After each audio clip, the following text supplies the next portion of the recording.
Hello there, and welcome to the Fish Tank Barn. Today I want to talk to you about one of the easiest and smallest live foods to culture, and that's vinegar eels. Due to their small size, vinegar eels are great for fish that can't take baby brine shrimp, like the fry from bettas, rainbow fish, killifish, and many more. So let's go ahead and dive in and learn more about vinegar eels and how to culture them. Before we start our culture, let's learn a little bit more about vinegar eels.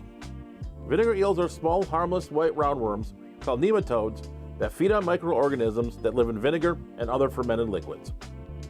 What makes vinegar eels great is their small size, which is 50 microns in diameter and 1 to 2 millimeters in length.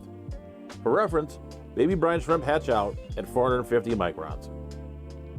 This small size is what makes vinegar eels great for fry.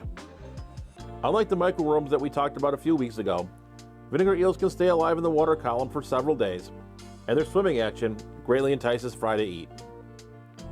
If you're working on raising fish with small fry, then I would highly recommend adding vinegar eels to your food arsenal. Let's go ahead and get started with setting up our culture. You're going to need a few things.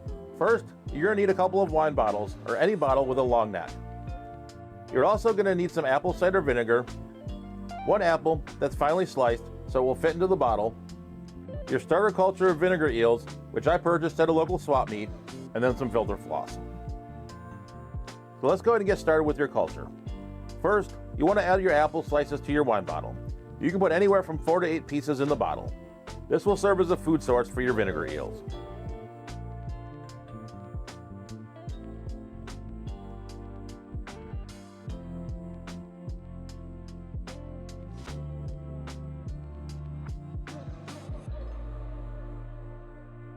Next, you'll want to add some of your culture. You'll want to make multiple cultures of this so that you have a backup. So I would make sure to split up your culture into multiple bottles.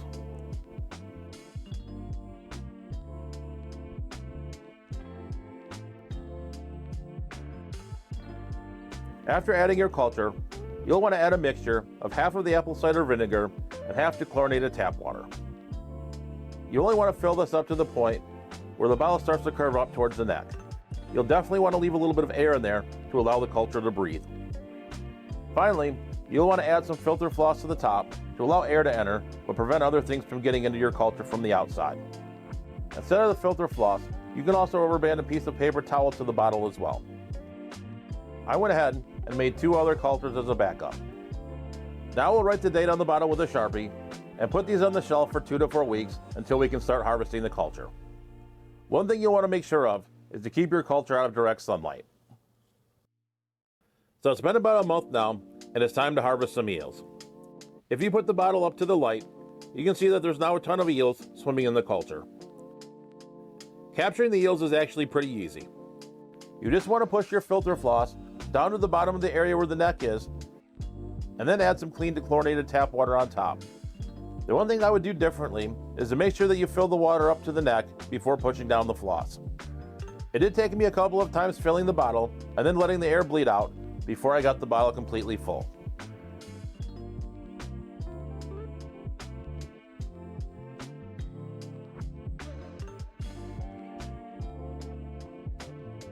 Now that the bottle is full, I'm going to go ahead and let it sit overnight and let the worms come to the top. The worms will travel to the top of the bottle because that's where the oxygen is once we've filled up the bottle. Fast forward to the next morning, and now you can see that the top of the bottle is full of worms. We can then take the bottle into the barn and then harvest the worms with a pipette.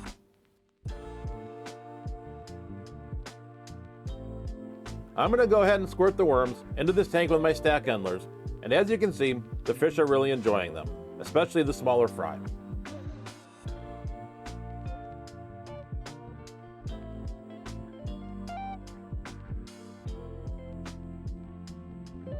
I hope that you enjoyed learning about vinegar eels and how to culture them.